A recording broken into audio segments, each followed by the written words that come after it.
Prix, c'est le titre du livre de mémoire publié aux éditions Max Millot. Bonjour, Robert Bourgi. Bonjour, Monsieur Perelman.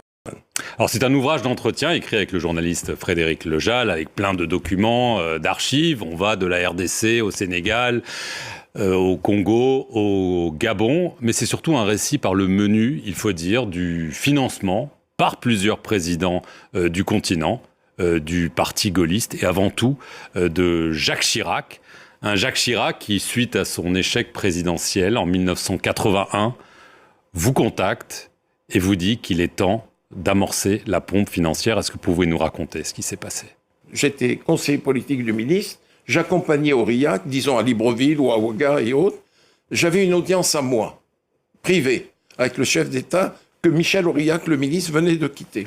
Et je disais, bon voilà, Bongo c'était papa, Blaise c'était Blaise, Sassou c'était Denis. Je dis, bon, Denis, la campagne de 88 arrive, il est bon que tu puisses contribuer au financement de ton ami Jacques. Et il disait, OK, banco, on y va? Tout de suite. Tout de suite. Tout de suite. C'est vous qui demandiez les sommes, c'est eux qui décidaient? Non, c'est eux qui décidaient. Mais jamais ça n'est descendu en dessous d'1 million de dollars. Jamais. Jamais. Comment ça se passait? Ils envoyaient c'est vous qui rameniez l'argent? Non, c'est surréaliste. Je rentrais sur Paris. Le chef d'État m'appelait. Il me dit, je t'envoie Monsieur X, prends rendez-vous avec Jacques. Pour Bongo, c'était Davin. C'était le mot de code de Jacques Chirac. Pour Sassou, c'était Jacques. Bon, je prenais la tâche de M. Chirac. Je lui dis, voilà, vous avez un émissaire qui arrive tel jour à telle heure. Il me dit, bon, voilà. Là. Et vous étiez là? Toujours. Pour la remise des fonds? Toujours. C'est comme ça que ça se passait, M. Perelman. En toute illégalité. Ça, c'est plus mon problème. Le président de la République française me demande des choses, j'exécute.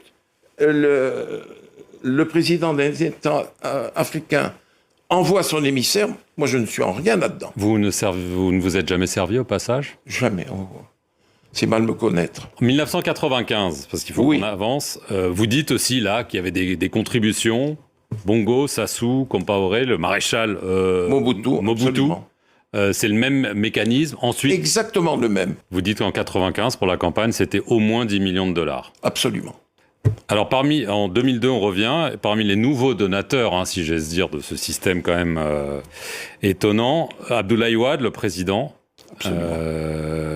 et Laurent Gbagbo, beaucoup plus étonnant, président de gauche. Il a avoué à sa sortie de prison de la Cour pénale internationale que vous et Dominique de Villepin, vous l'avez fait cracher au bassinet.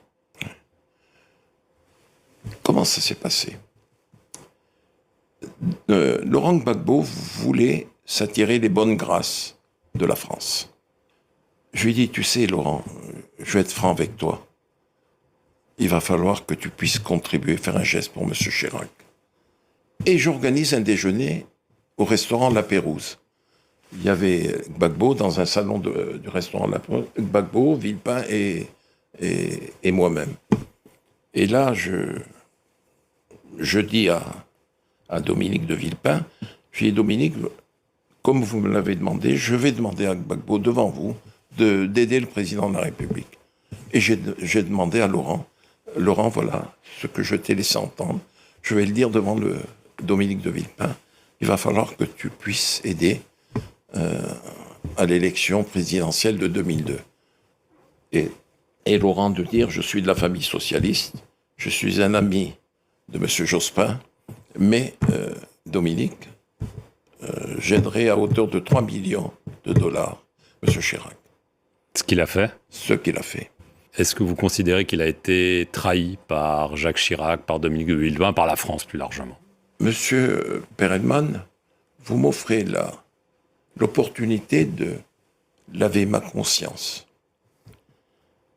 J'ai été l'acteur et le témoin de toutes les relations entre la France et la Côte d'Ivoire en ces heures troubles, difficiles. J'ai vu que Jacques Chirac et Dominique ont été d'une ingratitude à nul autre pareil.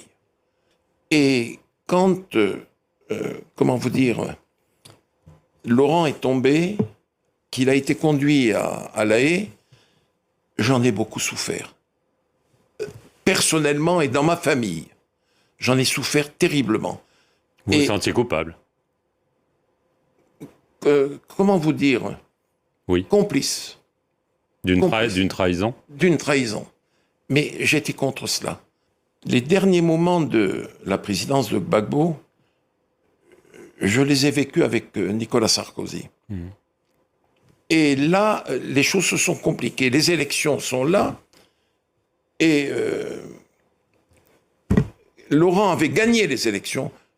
Nous savons qu'il les avait gagnées. Comme Jean Ping les avait gagnées en 2016 à Libreville. Là, Gbagbo avait gagné les élections. Pas Ouattara. Pas Ouattara. Le Conseil constitutionnel a dit que c'était Laurent le vainqueur. Vous connaissez la dispute, mais bon. Ok, passons. Et le président Sarkozy me fait venir à l'Élysée et il me dit, il va falloir que tu appelles ton ami Gbagbo et que tu lui dises d'accepter de partir. Il aura un statut d'ancien chef d'État, 30 millions CFA, voiture, escorte, et s'il veut, comme il est professeur d'histoire, on lui trouvera une chaire, il pourra se déplacer à travers le monde. Je lui dis, il n'y a pas de problème. Il me dit, va dans le bureau de Claude et tu appelles Gbagbo. J'ai appelé Laurent. L'aide de camp, le colonel, me l'a passé. Laurent Gbagbo me dit, alors Bob, comment va? Je lui dis, Laurent, ça fait des années qu'on se connaît. Je te passe un message du président Sarkozy. Je suis dans le bureau de Claude Guéant. Il te demande ceci, cela. Ce que je viens de dire. Il m'a dit, tu diras à ton ami Sarkozy que je serai son Mugabe. Bob, je t'ai assez entendu. Et il a raccroché. Et je suis allé dire à Sarkozy, il me dit, alors comment ça s'est passé? Je lui dis, bon, voilà comment ça s'est passé. J'en suis malheureux. Il a bondi de son fauteuil. Et il dit, puisque c'est ça, je vais le vitrifier. Vitrifier. Vitrifier. Je lui dis, Nicolas, s'il te plaît, le Conseil constitutionnel a déclaré qu'il avait été élu. Il a dit, je vais le vitrifier, j'ai un mandat, et je vais le faire. Et le lendemain ou le surlendemain, Laurent était tombé, conduit comme nous l'avons vu et su, à La Haye.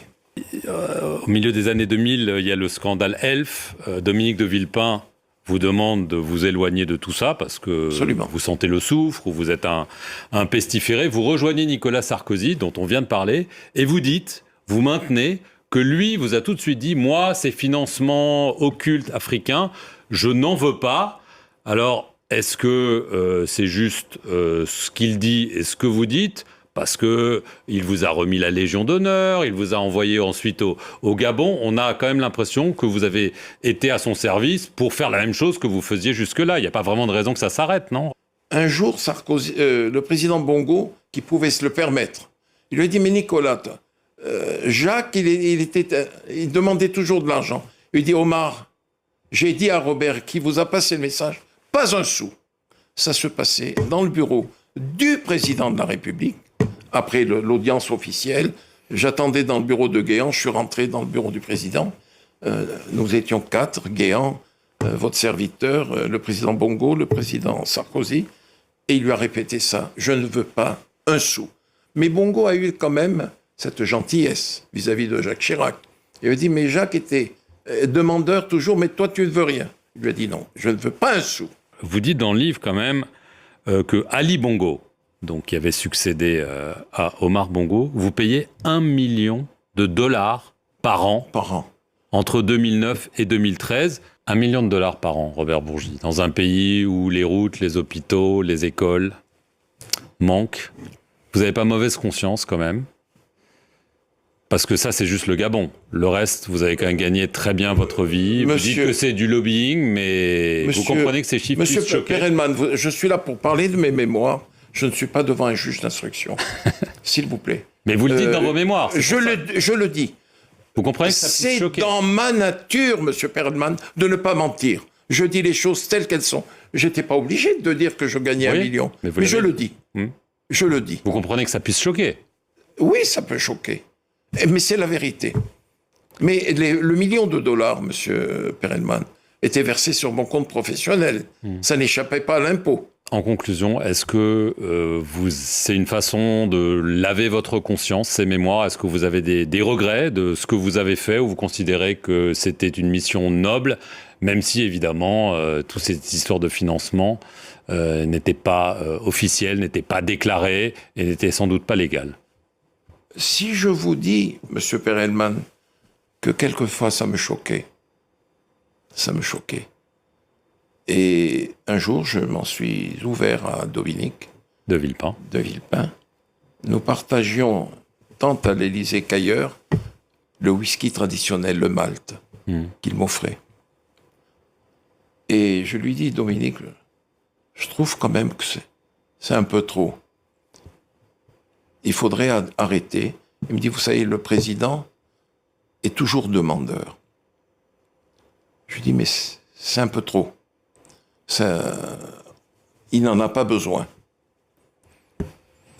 L'argent n'allait pas pour Dominique de Villepin.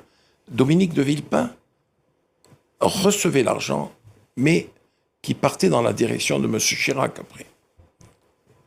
Mais pour lui, il ne gardait pas grand-chose. Dans le livre, vous laissez entendre que Jacques Chirac aimait beaucoup l'argent.